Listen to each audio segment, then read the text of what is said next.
You're What's poppin', gang? Today we got Cassie, top 11 disturbing moments in her testimony against P. Diddy. Let's get it. Cassie Ventura, the star witness in the government's case against Sean Diddy Combs, takes the stand and testifies about the freak-offs that are at the center of the case against Combs and the abuse she says she suffered at his hands. I go through the most disturbing moments from Cassie Ventura's testimony so far.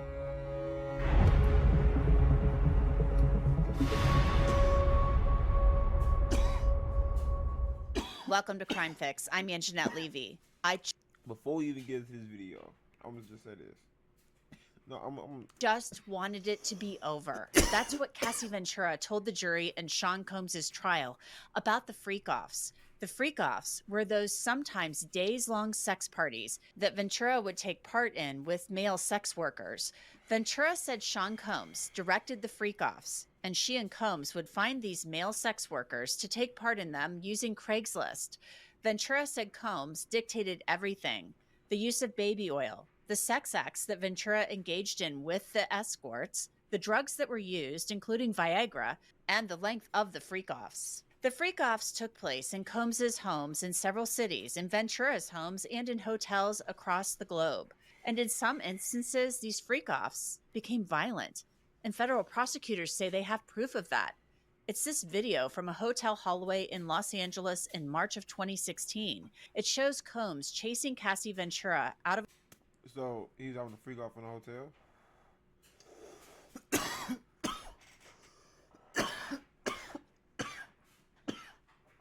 So he went from having a freak off in a mansion to hotels. That's elite. That's elite. Hold on. All right. Of a hotel suite. We've edited parts of it. Ventura says Combs hit and kicked her and dragged her back to the room when she tried to leave a freak-off. Ventura described it this way on the stand. When I chose to leave, I grabbed what I could and I got out, and Sean followed me into the hallway before the elevators and grabbed me up, threw me on the ground, kicked me, tried to drag me back to the room. He took my stuff, yeah. Ventura told Combs in a text that she wanted to take part in the freak-off because she had a movie premiere, but she also didn't want to mess up her body. But she testified she told him she wanted to do the freak-off so she wouldn't sabotage her movie premiere, which was coming up. She then described in more detail what happened. Ventura said Combs hit her, so she decided to leave. An escort named Julie. What do the freak off got to do with your movie career? That don't make no sense. That don't correlate. I don't get that. You don't want your movie premiere to get messed up. Okay, I can see your body. Okay, I understand that. But your movie premiere?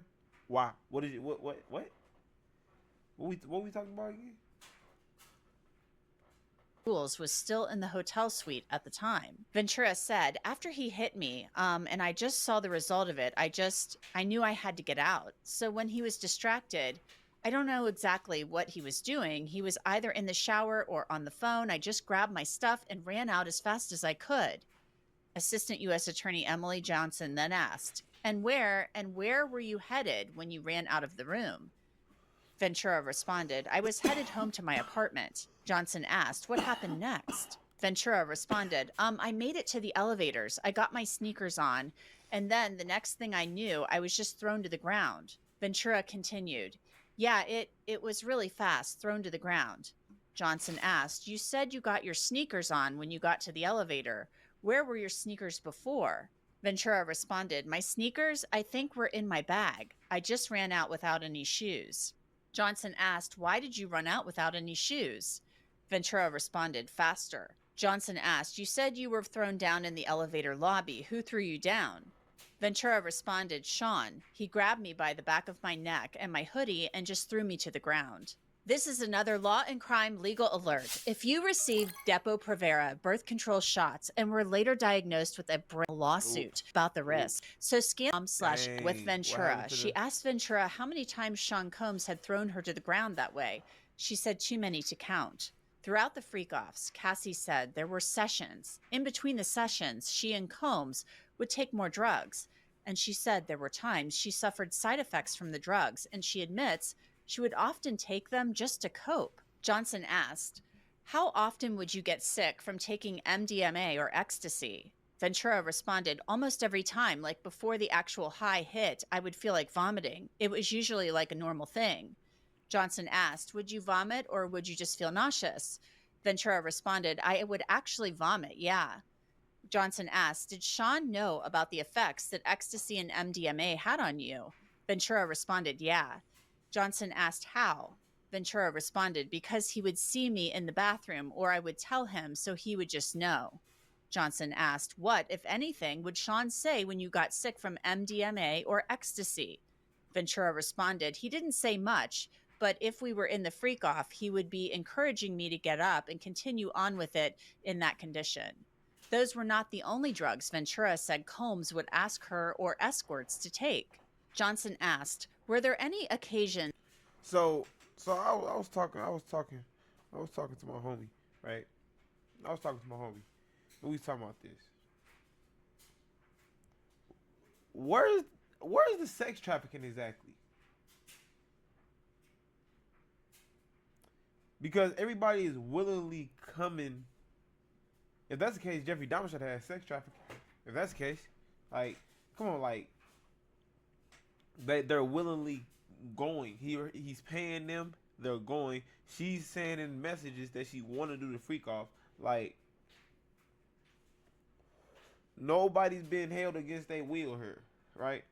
So exactly, explain to me where is the sex trafficking, right? Or do I not understand the law of sex trafficking? I don't think I understand the law of sex trafficking if he really have a sex trafficking charge on him for sex trafficking because I don't get it. So if y'all can kindly explain to me how do he get the sex trafficking charge? I understand the abuse and all that other stuff, but sex trafficking, that's a reach. That's a reach. Like where Sean offered the escorts drugs like Viagra? Ventura responded, "Yeah." Johnson asked, "And who else besides escorts did Sean offer Viagra to?" Ventura responded, "He offered it to me before." Johnson asked, "And what did he say about you taking Viagra?" Ventura responded that it has the same effect on women, just sensitivity. Johnson asked, "Do you take the Viagra that he offered you?" Ventura responded, "I did." Johnson asked, "And how did you feel?" Ventura responded, "Sensitive and engorged." Johnson asked, "Did you want to take the Viagra?" Ventura responded, "No. I thought no, I didn't." Johnson asked, "When escorts were having trouble getting erect, what, if anything, did you observe affected their inability to get erect?"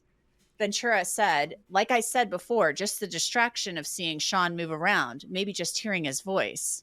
Ventura said the freak-offs were carefully choreographed, with Combs dictating how they unfolded. Johnson asked, "How would you know when to make that move?" Ventura responded, "I would just do it and hope that it would be accepted timing-wise, or he told." Johnson asked, "Who would tell you?" "Sean would tell me." When you would ask Sean if you could move from masturbation to touching, why would you ask him? Ventura said, "It was his fantasy. He was controlling the whole situation. He was directing it. He was doing the lighting. He was telling us where to be, what to say, how to act in the room." Johnson then asked, "And you testified that you would sometimes move straight to oral sex. Why would you want to move to the next sex act?"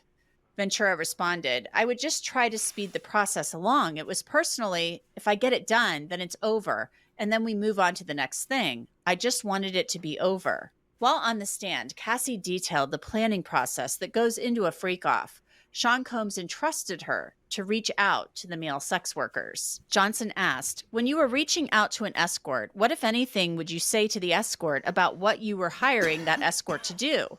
Ventura responded, it depended on like the situation, how they came in. But I would usually say that my husband is into something called voyeurism and he likes to watch me with another man.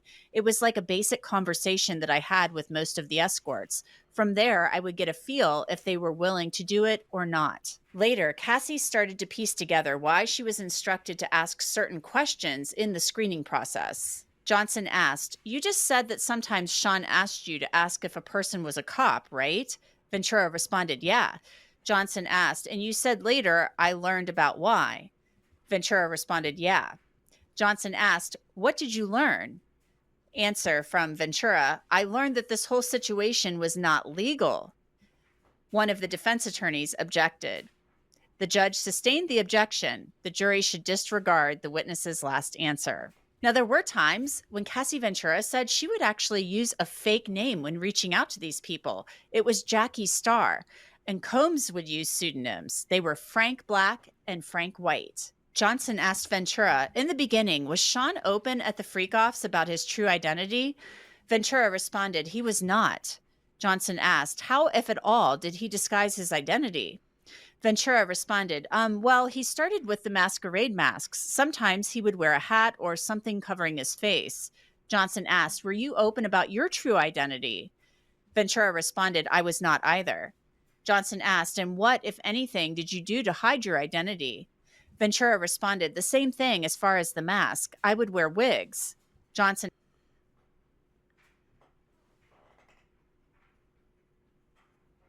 First, right? First. Who's gonna walk in a room and be okay with dude watching me smash his chick with a mask on? No, they finna rob me. They finna rob me. They finna kill me. They finna do something to me, and they finna get away with it. Nope. I'm finna exit stage left. Yeah. Right. That's red flag number 1. Right. Red flag number 2.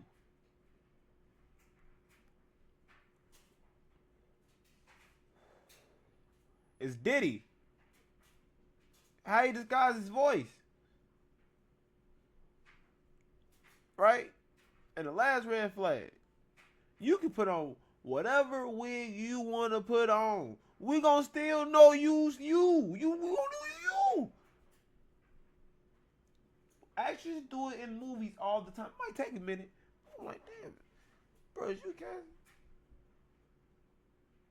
Motherfucker might rip his mask off. They're like, oh, you gotta be Diddy. Is you Diddy? Like,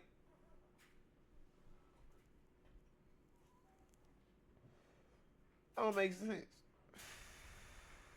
And asked, who asked you to wear a wig? That's stupid, bro. Ventura responded, Sean. Cassie Ventura disclosed how much money the escorts would typically make to the jury. Johnson asked, for the escorts who you interacted with, what were they paid thousands of dollars to do?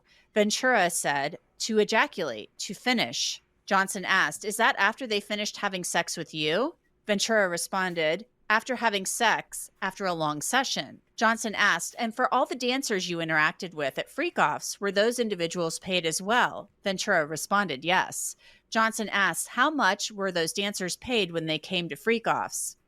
Ventura responded, anywhere between that range that I said before, $1,500 to $6,000 or $7,000. But if Sean Combs was not pleased with the performance, their pay reflected that. Johnson asked, okay, when escorts would ejaculate on you, who, if anyone, would tell them where to ejaculate?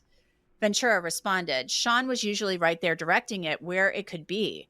Johnson asked, were there occasions when escorts ejaculated without having been told to do so? Ventura responded, yes. Johnson asked, what happened on those occasions? Ventura responded, they got paid less.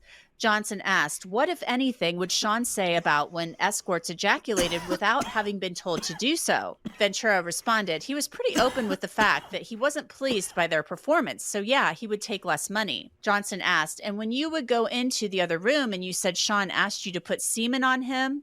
Ventura responded, mm-hmm. Johnson then said, did you do that? Ventura said, I did. Johnson asked, where did you put it? Ventura responded, usually on his chest, on his nipples. Johnson asked, "Did you want to do that?" Ventura responded, "No." Then Ventura testified about escorts sometimes having trouble performing sexually. Johnson asked, "And what did Sean do when escorts were having trouble with erections?" Ventura said, he would give them a pep talk. At the end, they definitely didn't get paid the normal amount. I know that." Johnson asks, "How do you know that?" Ventura responded, "Because he would tell me and he would tell them as well. It wasn't really a secret." Johnson asks, "When you say he, who is he?" Ventura responded, "Sean." Now, we all heard about the obscene amount of baby oil found at Sean Combs's property during those raids back in March of 2024, but now Cassie's testimony puts that amount of baby oil into context. Johnson asked, "You mentioned that the baby oil was used because you had to be glistening." Ventura responded, "Mm-hmm." Johnson asked, "Who told you that you needed to be glistening?" Ventura responded, "Sean, it was his preference." Johnson asked, "How frequently would baby oil be applied to be glistening?" Ventura responded, "Like every 5 minutes. It was a lot." Johnson asked, "What, if any, comments would Sean make about needing to apply baby oil?" Ventura responded, "He would, if he felt like you were too dry, he would let you know." Johnson asked, "What would he say?" Ventura responded, "He would say, 'You're too dry. You need to put more oil on, or you need to be glistening. You need to be, you need to be shining. Yeah.'" Due to the demand, it makes sense why Sean Combs had more than 1,000 bottles of Johnson & Johnson baby oil at his home. Johnson asked, "Approximately how many bottles of baby oil would be used in a typical freak-off?" Ventura responded, "A lot. I would say definitely somewhere close to 10. Johnson responded, "What size were those bottles?" Ventura responded, "The larger size bottles." Johnson asked, "Were there freak-offs where you ran out of baby oil?" The defense objected, "Your Honor, at this point, it's getting a little cumulative." The judge responded, "Let's see if we can wrap this up and move on." Johnson followed up with the question, "You also mentioned Astroglide. How was that used at the freak-offs?" Another objection came from the defense. "Irrelevant." Emily Johnson said, "Your Honor, it's a supply." And the court then went to sidebar. At one point, Ventura described how Sean Combs set up an elaborate freak-off using a blow-up pool at a hotel in Beverly Hills. Assistant U.S. Attorney Emily Johnson asked Ventura, "What concerns did you have about not getting into the pool with the baby oil?" Ventura responded, "That, among other things, just his temper. If that is something that he wanted, Sean wanted to happen, that's what was going to happen. There wasn't another way around it." Another way Combs exerted control over Cassie Ventura, according to her testimony, there was a period early on in our relationship where he wanted me to have a nickname for him, and I didn't want to call him anything that anyone else had called him. So he asked me what I called my grandfather, and I said, "Pop Pop." Emily Johnson asked, "How did you feel about calling Sean the same name you called your grandfather?" Ventura responded, "I thought it was weird at the time, and now I just feel like it was disrespectful." Federal prosecutors also brought in photos from Cassie Ventura's electronic devices that showed bruises that she says she suffered at the hands of Sean Combs. In one photo taken in Toronto, she claimed that she had to cover her eye with her hair because of a bruise. She also described for the jury having a freak-off in New York and taking the drug GHB and blacking out, going into what she called a G-hole. She said she came to and was naked in a bathtub, and Combs and a man named Dave were freaking out. Ventura also described a time on a flight where she traded her seat to get away from Combs, but he found his way to her and showed her videos of the freak-offs, threatening to release them if he left her. I want to bring in Rich Schoenstein. He is a trial attorney, and he has been following the Sean Combs trial very closely. How do you think that Cassie Ventura's testimony is coming across so far, Rich? We only have transcripts, but what she is describing is a relationship in which she was in love with a man who was then trying to get her, or forcing her, coercing her, and that's part of the statute, to take part in these freak-offs. And this entailed physical and verbal emotional abuse when it didn't go the way he wanted it to.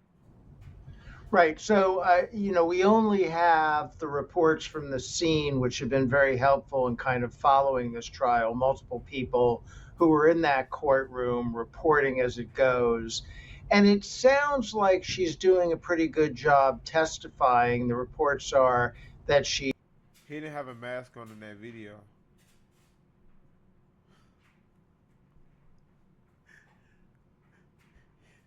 He didn't have a mask on in that video, so and if that was a freak off, Where was his mask?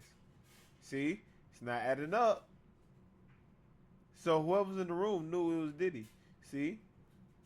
She's well spoken, soft spoken, that she didn't look at Combs directly when she came into the y'all court. just be looking at the turds. So Stop she's a looking at little her bit low turds key, and which I listen to think what is the she's right saying. look for She's not this. making no type of And sense, the gang. It's prosecution not is making using no her sense. expansively, not only as a witness about the abuse she suffered, allegedly, but about the nature of his alleged criminal enterprise and the people under his command and all sorts of other things. So she's covering an awful lot of ground. It's hard to know exactly how that's hitting the jurors.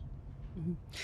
One of the quotes from her was, when you really care about somebody and you're in love with them, you don't want to disappoint them.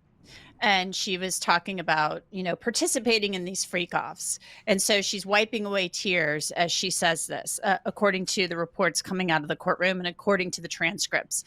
Um, so she's describing, there's a dynamic here between her and Combs. There's an age difference. There's a power difference. Obviously, he's one of the most powerful people in the entertainment industry. She says she's in love with him.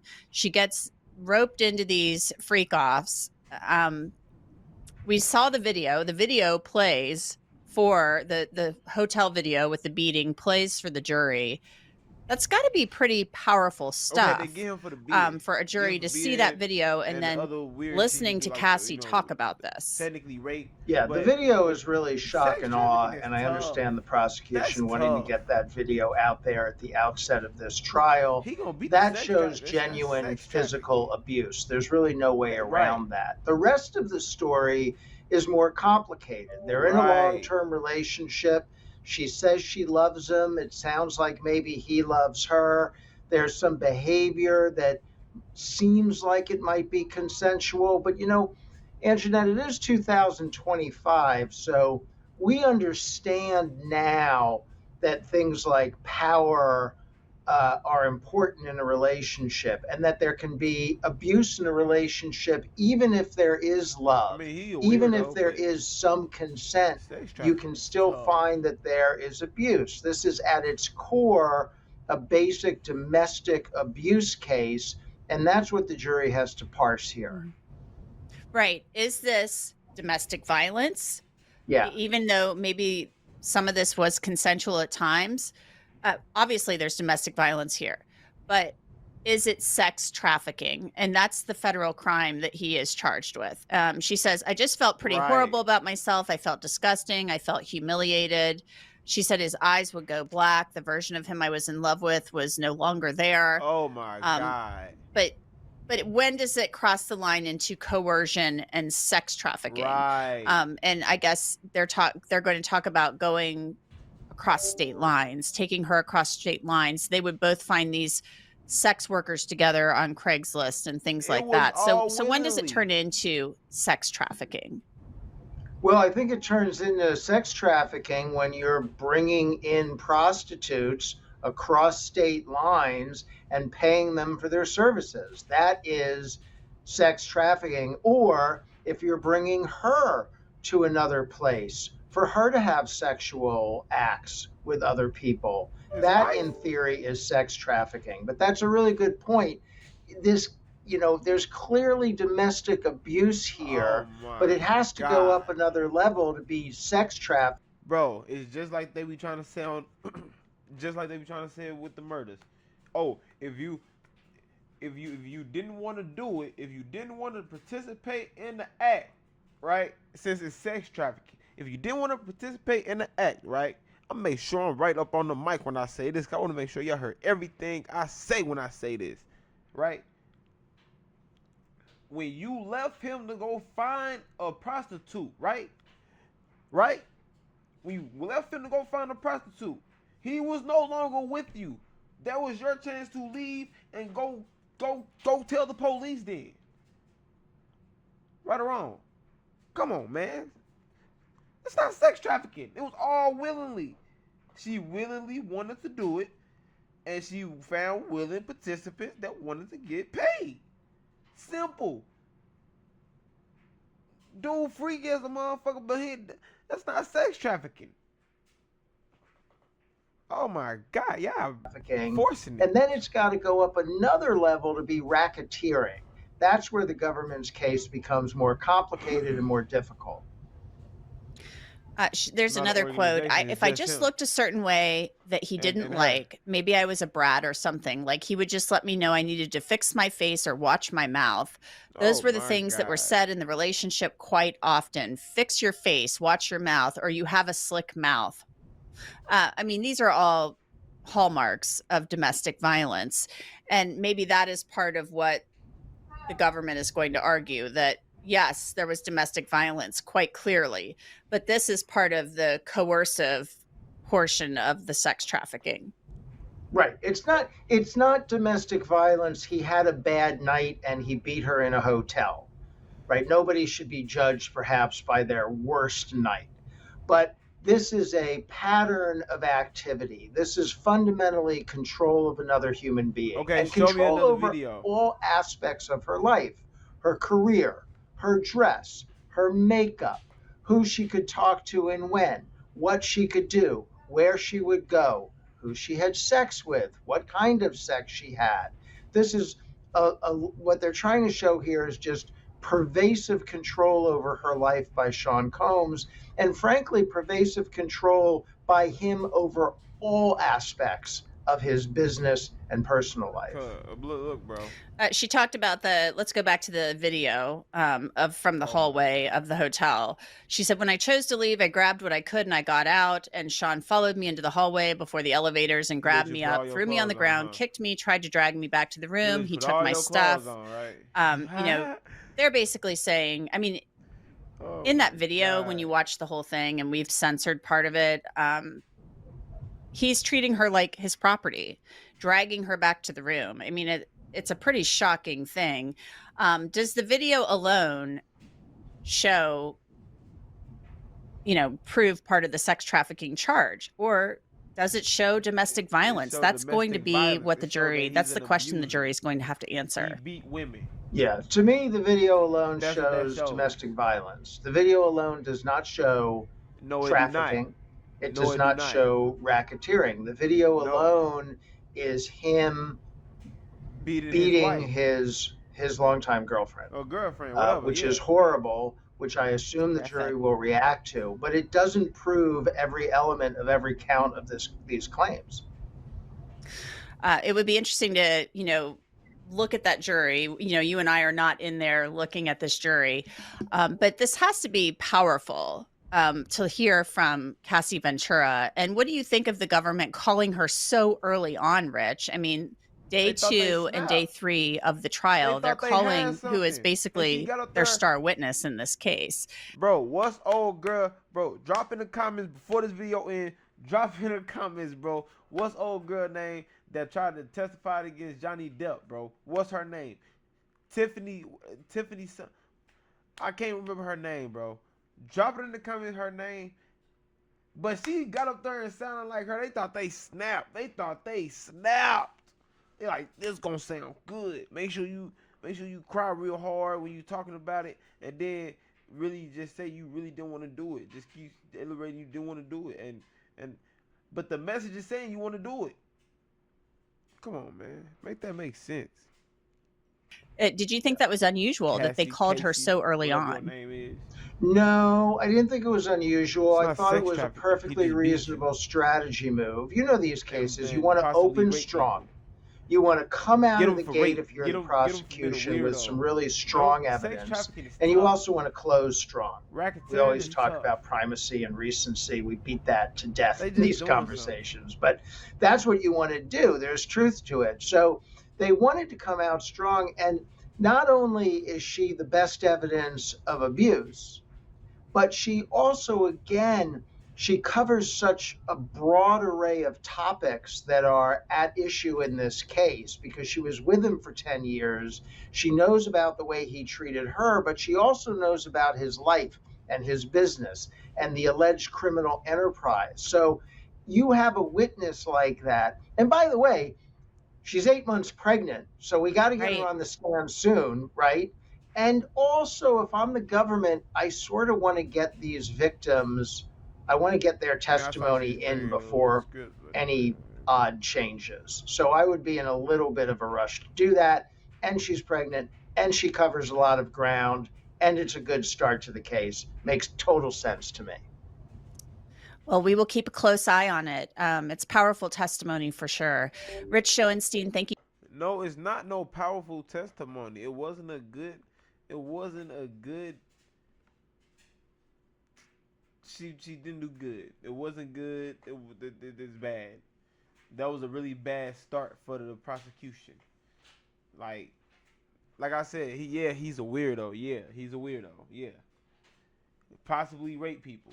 You know what I'm saying? Because he probably with the they said it was drugs in the so they was probably you know what I'm saying. So yeah, okay, cool. Get him for that. But sex trafficking, he ain't sex tra. I know the laws, man. Unless I'm tripped, I'm gonna look at the laws after this video. Watch next video. I'm gonna show y'all ain't gonna keep playing with me. That's this for this video. If you new to the channel, make sure you like, share, subscribe, comment, ring that bell, and drop in the comments how y'all feel about this. Cause I ain't gonna lie, I feel like the sex trafficking, they reaching with the sex trafficking. I ain't gonna lie, they reaching because everybody is willing participants. Everybody's willing participants. And then what they gonna do? Pull people from the party that came to the parties? They came back numerous of times. Go look up pictures of your favorite celebrity. I bet they got a picture at one of them parties. A couple of them. You know what I'm saying? Like, come on, man, make that make sense. Like I said, that's it for this video. I'll catch y'all on the next one, gang. I said we back. I know y'all. I'm tired of hearing that. But we back for real, man. I ain't gonna stop dropping that. No, I ain't gonna stop dropping this time. I'm back. Dang. But we gonna get it cracking, and I said I'll catch y'all on the next one. We gone. You did.